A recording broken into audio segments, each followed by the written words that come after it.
welcome to Beyond Borders. I am Babita Esheshi, and here is a recap of the major stories of the week.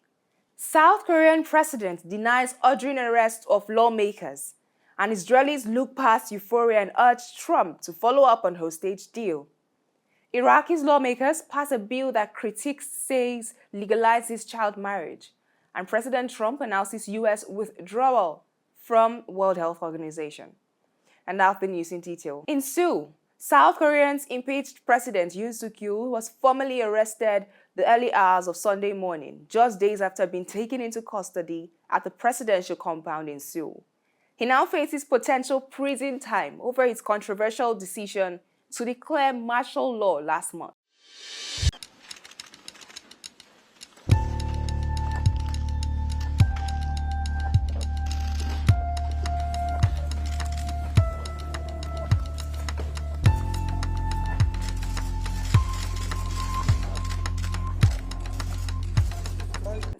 A move that could lead to months or even longer periods behind bars. And Yoon's arrest sparked immediate unrest at the Seoul's Western District Court, where dozens of supporters clashed with the authorities, smashing the court's doors and windows, and some protesters even managed to break inside, hurling objects and using fire extinguishers in chaotic scenes, and highlighted the attention surrounding the arrest. And in Gaza, after 15 months of relentless conflict between Gaza and Israel, it left Gaza in ruins and caused widespread suffering. Now, a fragile ceasefire took effect from Sunday, where there was an exchange. 3 women hostages were released from Gaza, and in return, Israel freed 90 Palestinians from its prisons. The deal brought brief hope for peace, but not without its own drama. At the outset, Hamas delayed providing the names of the hostages it intended to release, prompting Israel to delay the ceasefire and resume airstrikes. Now, for the civilians in Gaza, already enduring extreme hardship, the announcement of the peace ceasefire came with mixed emotions. And in Israel and the Palestinian territories, there's a growing concern that the fragile truce could collapse at any moment. Now, despite a resolution to the early hiccups, Israeli officials are warning that the country is prepared to resume military operations if, however, the ceasefire terms are violated. And in Tel Aviv's Hostages Square, hundreds gathered anxiously around 5 p.m. to watch the first footage of women who were being held hostage. Now, the scene was emotional and chaotic. The women appeared pale, but they were walking on their own, and they were transported to a military facility near the Israel-Gaza border, where they were reunited with their mothers. They were engaged in a heartfelt embrace, but from there they were flown by a helicopter to the hospital, greeted by lots of cheering crowds, waving the Israeli flags in celebration of their release. The IDF, that is the Israel Defense Forces, later released videos showing the women tearfully hugging their families. Among the crowd in Hostages Square was Gil Dickman, whose family had also been affected. Now, he expressed hope that former President Donald Trump will help ensure the deal for the hostages release and make sure it is fully honored. However, he also voiced frustration that many in Israel are relying more on Trump than their own government. And why should we depend on someone from the outside? This was his question. And in another part of the world, the growth of Chinese manufacturing along the US-Mexico border has given a significant boost to northern Mexico's economy, turning the area into a burgeoning industrial hub. The nation is on the brink of a lifetime opportunity as the country looks set to take on China in the manufacturing market.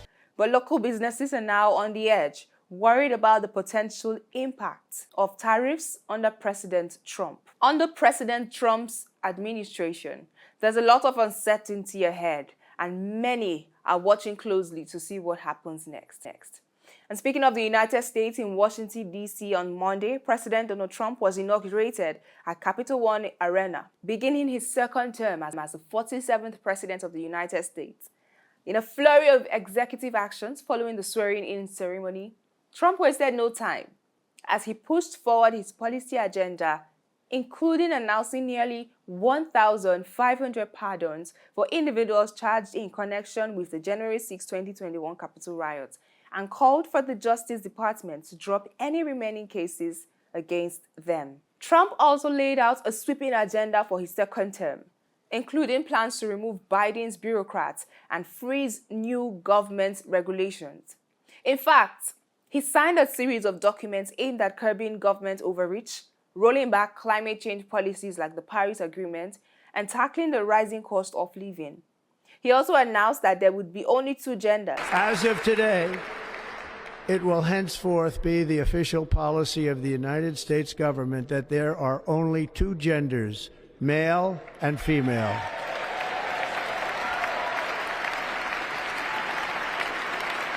That is the male and female. He also gave orders that limits the birthright citizenship of non-Americans. Trump's return to the White House also drew international attention, with Ahmed al-Shara, leader of the Syrian militant group the Hayat Tahrir al-Sham, offering his congratulations and expressing hope for improved relations between the two nations. Also, President Donald Trump announced on Monday that he's withdrawing the U.S. from the World Health Organization, in a significant move that drew criticism from public health experts on his first day back in the White House.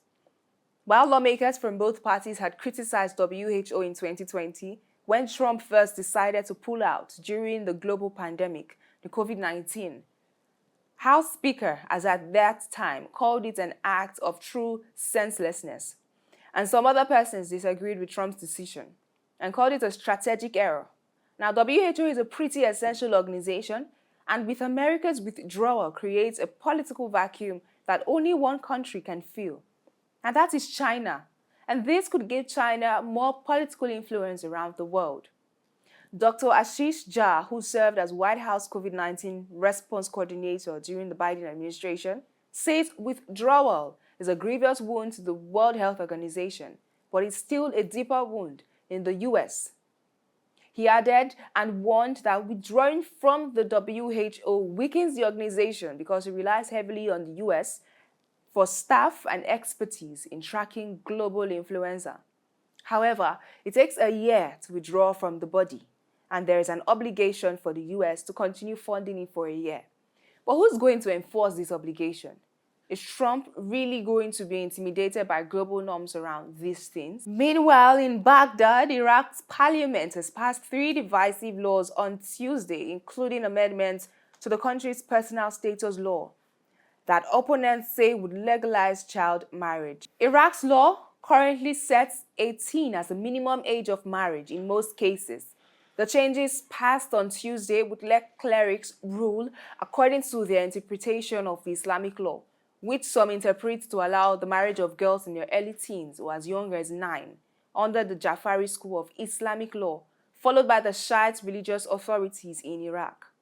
Now, the passage of the civil status law amendment will leave disastrous effects on the rights of women and girls. Through the marriage of these girls at an early age, it violates their rights to life as children and will disrupt the protection mechanism for divorce, custody, and inheritance for women. The session in the court ended in chaos and accusations of the procedural violations. Now, half of the lawmakers present in that meeting did not vote. But sadly, Parliament Speaker Mahmoud al-Mashhadani, in a statement, praised the law passage as an important step in the process of enhancing justice and organizing the daily lives of citizens.